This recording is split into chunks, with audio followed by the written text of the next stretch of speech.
Ya, terima kasih. Selamat siang Bu Kim. Terima kasih untuk waktunya. Ini saya akan mewawancarai Bu Kim selaku Kepala SMP Kristen Gloria 1 untuk pemenuhan tugas saya, Bu. Ya, Ya. Ini terkait dengan kasus-kasus dilema etika dan bujukan moral ya Bu Kim ya. Nah, sebagai kepala sekolah, tentunya ada banyak kasus yang ada di sekolah yang terkait juga dengan dilema etika maupun bujukan moral. Nah, kalau sebagai kepala sekolah, bagaimana cara Bu Kim mengidentifikasi kasus-kasus tersebut ya? Yang pertama, kita kan sekolah itu ada aturan. Jadi aturan itu bisa menjadi acuan kita seseorang itu melanggar atau tidak. Nah, pada waktu dia melanggar, ya sesuai dengan konsekuensinya yang sudah tertulis dengan mekanisme yang ada kita jalankan. Itu hal-hal yang bisa ditimbangkan kalau menghadapi kasus. Kalau dia itu sudah ada aturan, ya kita jalankan, ya itu sudah sesuai dengan etikanya kan gitu yang berlaku. Tapi kalau misalnya dia melanggar, ya kita harus memberikan dia keringanan-keringanan. Nah, buat saya kalau itu tidak sesuai dengan mekanisme yang ada, itu bisa kategorinya adalah bujukan moral kan gitu. Nah, jadi perhatikan aja kira-kira peraturan sekolah kayak apa. Namun kalau saya juga akan melihat lagi peraturan sekolah itu mau tidak mau kan harus diukur juga dengan norma-norma nilai yang sudah kita anut sesuai dengan iman kepercayaan kita. Nah, Alkitab kita bilang seperti apa. Jadi aturan yang kita buat pun sudah harus seperti yang Alkitab katakan kan begitu. Maka nilai yang paling tinggi itu adalah nilai dari kitab suci yang kita yakini, sehingga kita tahu bahwa misalnya Tuhan kita mengajarkan kita bahwa mata ganti mata kan gitu ya. Jadi kalau ada salah kita harus balas dendam, tapi Tuhan mengajarkan kepada kita bahwa kita itu harus mengampuni orang yang bersalah. Jadi berapa kali kata kitab suci? 7 kali 7 kali. Itu artinya seseorang bisa melakukan kesalahan dan dia bisa mengulangi kesalahannya juga, dan kita harus terus mengampuni berkali-kali. Kenapa? Karena dia proses kan gitu. Nah, kalau mendidik, saya kira membuat aturan, kita juga harus mempertimbangkan itu. Anak melakukan kesalahan, maka kemudian menanganinya bagaimana? Nah, kan gitu, disiplinnya. Saya lebih setuju dengan disiplin daripada dihukum. Nah, jadi hal-hal seperti itu menjadi pertimbangan saya banget untuk saya nilai. Ini etika, ini bujukan moral. Kalau bujukan moral itu sebenarnya kalau pegangan value kita udah benar, sebenarnya kita sendiri juga bisa sih bertindak bahwa ya sudahlah, kalau mau nggak bisa harus win-win solution juga. Maka sampai kepada misalnya ada anak kita masih remaja, lalu dia merokok misalnya kayak begitu. Ya. Nah, aturan sekolah kita kan nggak boleh merokok. Kalau kita tidak mendisiplin dia, karena kasihan dia masih remaja kok nggak didisiplin. Nah, sebenarnya itu kan di situ bujukan moralnya terasa. Nah, maka kita kembali kepada tata tertib sekolah kita apa? Oh, kalau dia merokok, pertama dia harus dipanggil. Oke, diikuti sampai berapa kali, mekanismenya ada. Oh, 3 kali harus diapakan, harus diskors. Ya udah, dilakukan aja seperti itu, sehingga kita tidak terjebak terjebak oleh si rujukan moral itu sendiri. Kalau etika memang lebih gampang kalau bagi saya. Kalau etika sudah tidak etis, ya sudah, jangan dilakukan. Begitu. Baik, terima kasih Bu Kim. Nah, kalau misalnya selama ini gitu, bagaimana Bu Kim menjalankan pengambilan keputusan di sekolah ini, terutama untuk kasus-kasus yang dimana ada dua kepentingan yang sama-sama benar, sama-sama mengandung nilai kebajikan kalau ditimbang dua-duanya ya gitu. Gimana cara mengambil keputusannya? Mungkin ada langkah-langkah atau prosedurnya gitu, biasanya seperti apa ya?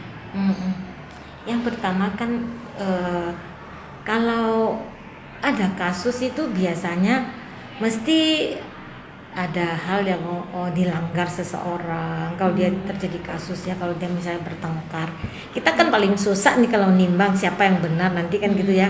Maka kalau sudah seperti itu, satu kita harus punya data dulu, ngecek datanya, ya. Dan kemudian tanya saksinya dong, kejadiannya kayak apa. Mengumpulkan fakta-faktanya. Iya, menemukan faktanya dulu, kemudian ya harus diuji kayak apa faktanya. Ya kan kalau fakta, nah maka saya bilang perlu saksi juga. Nah tapi saksi itu kan juga sekarang juga harus, sekarang udah modern kan, ada CCTV misalnya kan di sekolah kita. Maka CCTV perlu dilihat dari fakta, data yang ada kita analisis dong. Nah kemudian harus confirm kepada yang bersangkutan. Nah kalau bersangkutan mengakui, maka kemudian kita bisa menimbang ini yang salahnya di mana sih.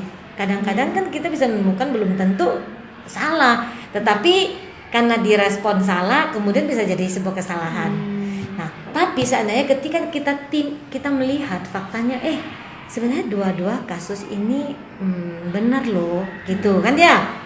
Jadi bagaimana kita harus mengambil keputusan terhadap dua kasus ini sih, sama-sama benarnya nih. Maka buat saya selain data yang ada, maka kita pakai ukuran ini, istilahnya itu apa, urgent sama penting gitu. Dua-dua benar, tapi mana yang lebih urgent? Nah, yang urgent itu yang harus kita urus dulu kasusnya, begitu. Sama-sama benar itu kan jadi susah kan gitu kan. Nah kita harus lihat mana yang urgentnya, maka ada waktu. Nah kalau sudah ngambil keputusan seperti itu bahwa yang urgent ini yang harus dibenerin dulu begitu ya. Nanti juga waktu juga harus menentukan. Jadi justru susahnya pemimpin tuh mengambil keputusan tuh di sini. Kalau hitam putih jelas gampang, tapi kalau dia sama-sama putih nih, bagaimana? Maka buat saya itu ya sudah, mana yang urgent? Ini urgent, ya udah ini yang didahulukan buat saya sih. Nah gitu. Kalau udah didahulukan, nanti waktu yang akan datang bisa nggak? Misalnya ternyata salah. Ya kalau salah, makanya ada kasus yang kita juga harus timbang kembali. Ya. Nah kalau sudah anaknya sudah pergi, kita sudah nggak bisa melakukan pertimbangan apa-apa lagi terhadap anaknya. Maka satu ya refleksi itu bagus, harus dilakukan oleh seorang pemimpin.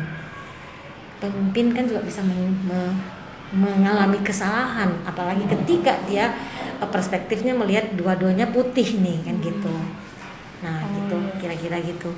Saya tadi tertarik di dua kata kunci, ada urgent dan juga refleksi tadi ya Bu Kim ya. Urgent sama urgent penting. Kalau urgent dibandingkan dengan penting kata dia. Betul. Nah kira-kira apakah ada faktor-faktor tertentu nih yang bisa mengidentifikasikan, maksudnya urgent ini nanti seperti apa mengambil keputusannya? Apakah ada faktor seseorang atau faktor-faktor yang bisa membantu atau mempermudah dalam pengambilan keputusan ketika kita tahu maksudnya kayak ini urgent, saya dahulukan ini tuh faktornya apa gitu yang bisa mempengaruhi bahwa itu yang lebih penting. Kalau urgent itu kan berarti dia udah benar dan dia waktunya kalau nggak diputuskan sama kita itu pas nanti fatal udah. Ya kalau itu penting tapi nggak urgent, ya nggak, ini masih ada waktu untuk kita bisa memperbaikinya. Jadi saya kalau contohkan kasus anaknya kita urgent sama penting itu mungkin gini, kalau saya disuruh mendisiplin anak kelas 9 nyontek gitu kan ya, langsung kita putuskan kan gitu kan. Nah sama anak kelas 7 dia nyontek, nah itu mekanismenya buat saya harus benar-benar kita timbang banget. Buat saya anak kelas 9 itu sudah kategorinya urgent. Begitu kita putuskan dia nyontek nggak bisa naik kelas misalnya kayak gitu kan, berarti kan nggak lulus kan gitu ya. Nah itu sudah fatal kan, kita nggak ada kesempatan. Tapi kalau kelas 7 itu buat saya nggak urgent, dia masih ada waktu penting, tapi dia masih ada waktu untuk bisa memperbaikinya. Nah itu kategorinya apa sih? Waktu kan ya. Nah itu baru contoh buat saya, contoh tentang kasus tidak naik kelas karena kesalahan yang diperbuat. Tetapi sebenarnya di dalam proses belajar banyak sekali kan kita bisa lihat ini anak kalau seperti ini saya tangani, dia dampaknya itu sudah dia nggak punya kesempatan lagi loh. Nah itu berarti dia urgent buat saya, sudah nggak ada waktu. Urgent sama penting tadi ya yang saya ngomong, kita timbang-timbang ya. Tapi tadi ada pertanyaan tentang refleksi. Karena setelah kita memutuskan kasus penting tapi dia nggak urgent, itu tadi saya bilang masih ada waktu. Tapi kalau urgent nggak ada waktu, dan itu sering menjadi dilema bagi pemimpin. Dia bisa salah ngambil keputusan karena waktunya terdesak. Nah itu kaitannya dengan refleksi. Maka kalau Bu Mega bertanya sama saya, sering nggak melakukan kesalahan dalam mengambil keputusan hanya karena hal-hal yang urgent ini? Sering. Karena itu saya bisa sangat tadi mengatakan bahwa refleksi itulah yang membuat kita kemudian oke. Nah pengalaman seperti itu membuat kita lebih bisa menimbang-nimbang. Kalau urgent maka ya sebisa mungkin tetap menemukan data yang cukup dan ya ngambil sebuah keputusan yang sudah kategori manajemen resikonya rendah. Kalau sudah urgent, jangan sudah tahu ini urgent tapi berani ngambil sebuah resiko yang tinggi, jangan. Itu karena kita pasti sudah tidak punya waktu untuk memperbaikinya gitu. Ya, kalau misalnya ketika menangani kasus tadi gitu ya Bu, apakah ada tantangan, hal-hal apa yang menjadi tantangan bagi Bu Kim dalam mengambil keputusan, terutama di kasus-kasus yang seperti dilema etika tadi?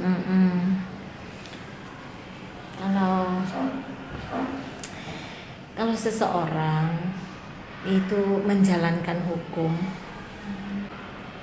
kan harus dilihat hakikatnya. Nah, jadi kalau orang itu hanya just menjalankan hukum, tidak melihat hakikatnya, itu kita hanya melihat hasil akhirnya. Dia tidak bersalah, hasil akhirnya dia lolos beres-beres. Dia bersalah, hasil akhirnya dihukum, kan gitu. Tapi kalau kita lihat hakikatnya, maka kita akan melihat, kita konteksnya kan bicara tentang murid gitu kan ya. Kalau murid melakukan kesalahan, ya lalu pelanggarannya seperti ini, lalu kita tangani dengan seperti itu, maka saya rasa yang paling penting adalah lihat prosesnya. Dia melanggar kenapa? Jadi kalau saya sih pasti, dia kenapa sih melanggar? Orang melanggar itu kan banyak hal, sebuah kebiasaan atau sebuah ketidaksengajaan, atau memang dia kepepet sekali itu, ya itu. Jadi kalau misalnya itu kebiasaan yang mungkin, ya itu yang kita harus pikirkan cara menanganinya, karena kita sedang mendisiplin dia, jadikan dia disciple. Tapi kalau dia kepepet, saya kira banyak orang kan kepepet kan gitu kan ya. Nah ketika kepepet pun saya kira kita sebagai guru atau saya sebagai kepala sekolah tetap boleh menimbang-nimbang. Nah kembali lagi kepada kasus yang misalnya kayak tadi, itu gini loh, prinsip yang saya pegang di dalam Alkitab Amsal mengatakan, didiklah anak itu, tapi jangan mematikannya. Itu buat saya penting sekali. Jadi kalau kita ini mendisiplin anak, jangan membuat dia mati. Saya kalau disuruh tidak meluluskan anak, itu bisa membuat dia jalan depannya mati nggak? Kalau ternyata itu justru bisa membuat dia lebih bangkit, no problem. Gitu. Jadi kayak tadi misalnya yang disebutkan sama Bu Mega itu ya, supaya saya pikir baik-baik, ini kasusnya harus didisiplin. Nah itu saya paling penting, disiplin saya untuk mencapai proses dia menjadi murid apa enggak. Jadi kalau dia jadi murid nggak apa-apa. Saya kan juga pernah memutuskan begini, si A melanggar, udah dipanggil sesuai dengan mekanisme. Lalu dia melanggar lagi, udah dipanggil orang tuanya. Terus dia melanggar lagi.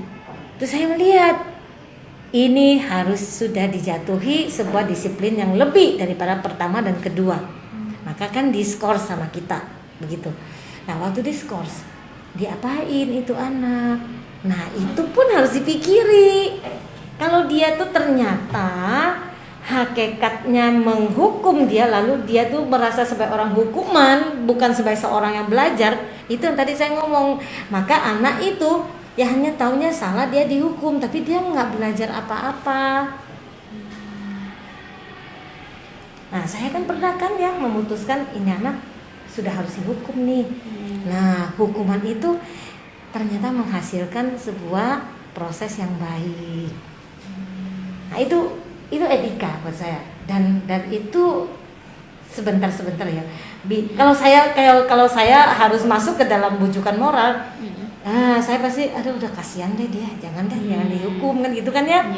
Tapi kan kita memang sudah bisa melihat.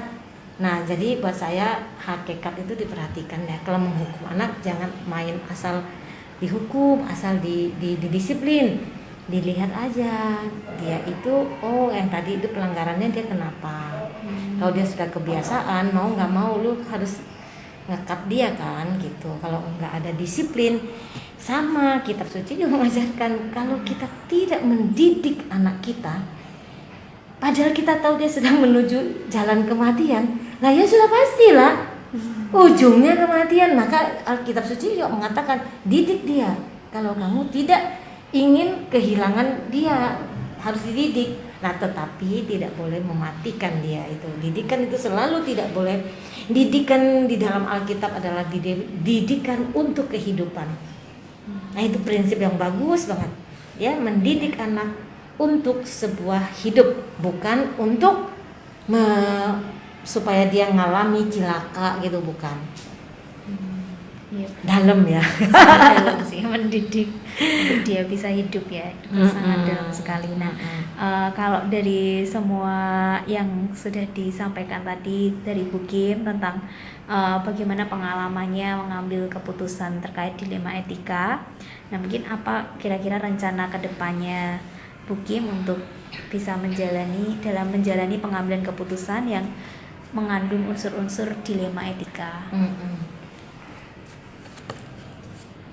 Sebenarnya kalau saya itu, kalau ditanya saya banyak melakukan kesalahan nggak di dalam ngambil keputusan. Saya tadi sudah mengatakan dalam refleksi saya, iya ya, kayak gini saya memutuskannya saya keliru loh, kan begitu. Nah jadi saat ini penting sekali nomor satu ya, kita itu sendiri menguasai hukum yang utama itu. Nah hukum utama itu sebagai pendidikan Kristen, pendidik Kristen, saya mau tidak mau baliknya kepada kitab sucinya saya. Itu yang saya harus benar-benar taat gitu. Nah di dalam kitab suci mengatakan tentang kasih, juga menyatakan tentang disiplin, menyatakan tentang kebenaran, menyatakan juga tentang keadilan. Dua hal itu selalu harus kita timbang-timbang. Bagaimana terjadi antara keadilan dan kasih. Nah, di situ bisa dilema yang tadi dikatakan bujukan moral juga bisa terjadi karena dia sering kasih sama keadilan akan berhadapan ini. Nah, kalau sudah seperti itu, Bu Mega, saya tetap pegang yang kitab suci katakan ketika seorang anak kita melihat dia berulang kali melanggar, lalu dia sudah disiplin dan tidak berubah apa-apa, kita perhatikan lagi kan ya faktor-faktor belakangnya dia, apa yang menyebabkan dia. Nah saya pernah melakukan begitu. Apa yang saya lakukan? Bukan hanya pengampunan, penebusan Bu Mega. oke, kamu merusak kursinya saya. Kan pernah dia mematahkan kursinya sekolah. Iya. Ya dia harus menggantinya. Tapi dia nggak punya duit untuk menggantinya. Jadi kan namanya keadilan sama kebenaran yang harus ditegakkan. Gimana nih menghukum dia? Dia nggak punya duit, pasti minta sama papanya. Ketika dia minta sama papanya selalu memukul dia. Lalu apakah karena begitu lalu sama udah untuk kamu saya maafkan? Karena dia sudah merusak kursi kan gitu kan? Nah maka saya bilang sama dia, kamu tetap akan didisiplin. Kamu harus menggantinya. Nah bagaimana menggantinya? Minta sama papa akan dipukul. Kalau enggak, ya sudah, saya menebus kamu. Saya yang buat peraturan. Ya kamu melanggar bersalah kepada saya. Oke, kamu harus tetap didisiplin. Saya ngasih duit kepada dia. Gampang loh, itu nggak gampang. Anak itu jadi bingung, kan dia bingung. Aduh, ini gimana? Saya yang salah, ya harus dihukum. Saya menebusnya. Nah itu yang saya tadi bilang antara ketaatan kita terhadap kitab suci kita, itu mau nggak mau membentuk sebuah paradigma, membentuk sebuah value yang kita kemudian nganut. Dari situ lebih besar mempengaruhi kita untuk mengambil sebuah keputusan. Nah dasar etika tadi ataupun bujukan moral tadi itu akan ketolong jika kita mempunyai dasar-dasar kitab suci yang kita timbang. Saya melihat bahwa kalau keadilan sama kasih harus dinyatakan bareng-bareng, maka maaf Bu Mega, ini kan saya kepala sekolahnya pendidikan Kristen ya. Jadi saya melihat Yesus sendiri ya dia menebus kita. Prinsip itu yang saya kira boleh dipakai. Maka terjadilah di situ apakah belas kasihan? Ya saya kira penebusan, saya lebih tepat mengatakan. Ya disiplin ditegakkan, keadilan ditegakkan, tapi kasih juga dinyatakan. Maka seorang guru, seorang kepala sekolah, ya saya menebus dia. Gitu. Ya, sangat dalam sekali. Jadi memang karena dasarnya sesuai dengan apa yang diyakini dan dipercaya oleh Bukim, jadi benar-benar berbasis cara pandangnya jadi alkitabiah gitu ya. Iya. Okay. Nah maka dari situ pun kemudian akan dirumuskan tata tertib peraturan-peraturan yang harusnya berbasis kepada Alkitab itu sendiri gitu, sehingga kita tidak berbenturan ketika mengambil sebuah keputusan nanti untuk mengeksekusi kedisiplinnya anak begitu. Jadi memang dari peraturannya dulu juga yang perlu dikaji ulang. Betul. Apakah sudah sesuai dengan prinsip Alkitab ataupun sudah sesuai dengan core value-nya sekolah atau belum kan gitu ya. Iya. Baik. Terima kasih Bukim untuk waktunya, ya kurang lebih itu yang saya tanyakan.